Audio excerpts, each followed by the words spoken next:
नवऱ्याने बायकोचा आदर केला म्हणजे तो बायकोचा बैल झाला का? बायको नवऱ्याच्या प्रत्येक मताशी सहमत म्हणजे ती सती सावित्री का? बायको तिच्या आवडीनिवडीचा त्याग करून कुटुंबाच्या आवडीनिवडीसाठी रात्रंदिवस मरते म्हणजे ती संस्कारित का? दिवस दिवस उपाशी राहून पूर्ण घराला अगोदर खाऊ घालते ती अन्नपूर्णा का? नमस्कार सर्वांना. या समाजामध्ये एका स्त्रीचं अस्तित्व, तिला मिळणारा आदर अनादर, इज्जत बेइज्जत, नवऱ्याकडून मिळणारा थोडासा मान आणि समाजातील अवहेलना, तर या विषयावर मी थोडंसं बोलणार आहे. व्हिडिओ नक्कीच तुम्हाला आवडेल, शेवटपर्यंत पहा. एका स्त्रीची कथा, एक समाजात मिळणारा तिला आदर अनादर. तर नवीन असाल तर सबस्क्राईब करा. व्हिडिओ आवडला तर एक लाईक नक्की करा. सबस्क्राईब केल्यानंतर पुढचेही व्हिडिओ तुम्हाला पाहायला मिळतील. आणि नक्कीच व्हिडिओ पाहिल्यानंतर एका स्त्रीच्या मनात अर्ध्या तासापुरता तरी एक सकारात्मक ऊर्जा निर्माण होईल अशी मी भावना ठेवते. तर स्त्रीची कहाणी म्हणजे संघर्ष, त्याग आणि असीम धैर्याचा प्रवास. तिचे आयुष्य म्हणजे एकाच वेळी अनेक भूमिका निभावण्याचा एक सुंदर आणि खडतर प्रवास आहे. आयुष्याच्या रंगमंचावर इच्छा नसतानाही सर्कशीतल्या जोकर सारखी भूमिका निभावणं हे फक्त तिलाच जमतं. आई वडिलांच्या घरी असतानाही बंधनात राहून लहान वयात घरकामाची जबाबदारी, तरीही आकाशाला गवसणी घालण्याची स्वप्न पाहणारी, लग्नानंतर परक्या घरी जाऊन नवीन नात्यांना फुलवणारी, सर्वांच्या सुखासाठी स्वतःच्या आवडीनिवडींचा त्याग करणारी, मुलांना जन्म देऊन त्यांच्या उज्ज्वल भविष्यासाठी सर्वस्व पणाला लावणारी. जरी प्रत्येक स्त्रीचे जीवन हे एक आगळेवेगळे आव्हान आणि कहाणी असली तरीही तिचा हा प्रवास प्रेरणादायी असतो. परंतु ती स्त्री काही काळानंतर स्वतःसाठी थोडी जगायला लागली तर समाज लगेचच बोट दाखवतो. तिला कुटुंबाची काळजी नाही, स्वार्थी आहे, स्वतःचीच आईश करते. परंतु आत्तापर्यंत केलेला संघर्ष हा कोणालाच दिसत नसतो. आयुष्यभर कुटुंबातलंच प्रत्येक नातं फुलासारखी जपणारी आणि काही काळानंतर त्याच नात्याकडून ठेच मिळाल्यानंतर, काही गोष्टीचं उत्तर दिल्यानंतर तीच उद्धट ठरवली जाते. न बोलता प्रत्येक नातं परिस्थितीचा आहे तसा गप्प बसून सामना केला म्हणजे ती सुसंस्कारित, पतिव्रता, सती सावित्री. परंतु एक लक्षात ठेवा, तीही एक सजीव जीव आहे. तिलाही मन आहे, भावना आहे. नवरा बायकोला थोडी इज्जत द्यायला लागला आणि थोडा मानसन्मान देऊन बोलला की लगेचच तो बायकोचा बैल झाला. असं होतं का मैत्रिणींना? काही गोष्टीतच तिचं मत योग्य वाटलं आणि ते नवऱ्याने ऐकलं म्हणजे तो बायकोचा बैल नसतो हा. कारण काही काळानंतर नवऱ्यालाही कळू लागतं की आपली बायको कशी आहे, तिलाही इज्जत आहे, तिलाही मान सन्मान द्यायला पाहिजे. काही काळ गेल्यानंतर त्याचेही डोळे उघडतात. अशा काही गोष्टी दिसल्यानंतर बायकोला नवऱ्याने थोडी इज्जत दिली, आदर दिला तरी समाजाचा पाहण्याचा दृष्टिकोनच बदलतो.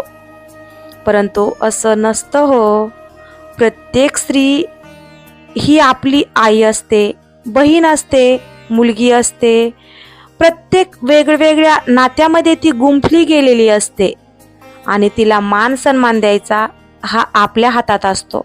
हा समाजच प्रत्येक गोष्टीचा तिचा साक्षीदार असतो. म्हणून स्त्री आहे म्हणून पुरुषांपेक्षा काही ती कमी नसते. पुरुषांपेक्षाही वेगवेगळ्या नात्यांमध्ये ती गुंफलेली असते आणि ती असते म्हणून आपल्या घराला घरपण असतं. प्रत्येक नात्यामध्ये तिची ओढ ही वेगळीच असते. नवऱ्याने बायकोला दिलेली इज्जत, मान सन्मान म्हणजे प्रत्येक गोष्टच नवरा बायकोचं ऐकतं असं अजिबात नसतो. दाखवण्याचे दात आणि आतले दात हे वेगळे असतात. दिसतं तसं कधीच नसतं, म्हणूनच जग फसतं. चार चौघात नवरा बायकोला गोड बोलला म्हणून नवरा बायकोचा बैल झाला. तो बायकोचं सगळं ऐकतो, पाण्याचा घोटही तिच्याशिवाय पेत नाही. असं काही नसतं. म्हणतात ना, जे आपल्याला दिसतं त्यावरून त्याचं पूर्ण आयुष्य ठरवू नका, कारण आतल्या गोष्टी खूप वेगळ्या असतात. चार चौघात गेल्यानंतर नवऱ्याने तिची चौकशी केली, विचारपूस केली, मानसन्मान दिला, इज्जत दिली, म्हणजे तो नवरा तिचं सगळं काही ऐकतो आणि प्रत्येक गोष्ट तिला विचारूनच करतं असं नसतं. हे स्त्रियांनाच माहिती असतं, कारण प्रत्येक पुरुष बाहेरून दिसतो तसाच आतून असतो असं नाही. एक नारळच पहा, कधी कधी वरतून इतका टवटवीत दिसत असतो की असं वाटतं की आतमध्ये याचं खोबरं निघतं की काय, परंतु कधी कधी पूर्णपणे नासलेलं असतं. म्हणून वरतून पाहतो तसं आतून नसतं, म्हणून जगासमोर असतं तसं घरात नसतं. म्हणून एखाद्या नवऱ्याने एखाद्या बायकोला दिलेली किंमत किंवा एखाद्या कुटुंबाकडून आपल्या सुनेला मिळालेली इज्जत पाहून तिचे गुलाम आहेत असं कधीही समजू नका. नवरा बायको एकमेकांचे मित्र असावेत, स्पर्धक नाही. स्पर्धक नाही, एकमेकांच्या भावनांचा आदर करणे, प्रतिकूल परिस्थितीतही संयम बाळगून एकमेकांचा आधार देणे. जीवनासाठी नवरा बायकोंनी एकत्र चालावं, एकमेकांना जीवनाच्या प्रत्येक प्रसंगात साथ द्यावी. म्हणून एखाद्या नवऱ्याने एखाद्या बायकोला दिलेली किंमत किंवा एखाद्या कुटुंबाकडून आपल्या सुनेला मिळालेली इज्जत पाहून तिचे गुलाम आहेत असं कधीही समजू नका. नवरा बायको एकमेकांचे मित्र असावेत, स्पर्धक नाही. एकमेकांच्या भावनांचा आदर करणे, प्रतिकूल परिस्थितीतही संयम बाळगून एकमेकांचा आधार बनणे, हेच जीवनासाठी काफी असतं. नवरा बायकोंनी एकत्र चालावं, एकमेकांना जीवनाच्या प्रत्येक प्रसंगात साथ द्यावी, चुका काढण्याऐवजी मार्ग शोधावेत, कोणत्याही परिस्थितीत एकमेकांचे विरोधक बनू नये. सुखी जीवनासाठी नवरा बायकोने एकमेकांच्या गरजा समजून घेणे, परिस्थितीत कितीही ताणतणाव आले तरीही आजूबाजूला त्याचा गाजावाजा न करता दोघांनाही सहमतीने सोडवणे. 24 तासातला थोडासा वेळ आपल्या घरातल्या रात्रंदिवस राबणाऱ्या स्त्रीसाठी देणं, छोट्या छोट्या गोष्टीतून तिला आनंद देणं, कधीतरी तिच्याही पंखांना आकाशात उडण्याचं बळ देणं, हे फक्त एक नवराच करू शकतो. एका स्त्रीची काहीही अपेक्षा नसती, फक्त तिला तुमच्याकडून 2 शब्द प्रेमाचे. रात्रंदिवस सगळ्यांसाठी राबते, त्यासाठी पाठीवर एक शाबासकीची थाप, यातच ती जगभराचा आनंद शोधत असते. म्हणूनच चुका दोघांच्याही होतात, चुका दोघांच्याही असतात. कधी ती चुकते, कधी तो चुकतो, कधीतरी एक पाऊल तिने मागे घ्यायचं, कधीतरी त्याने घ्यायचं, तर सुखाचा संसार होतो.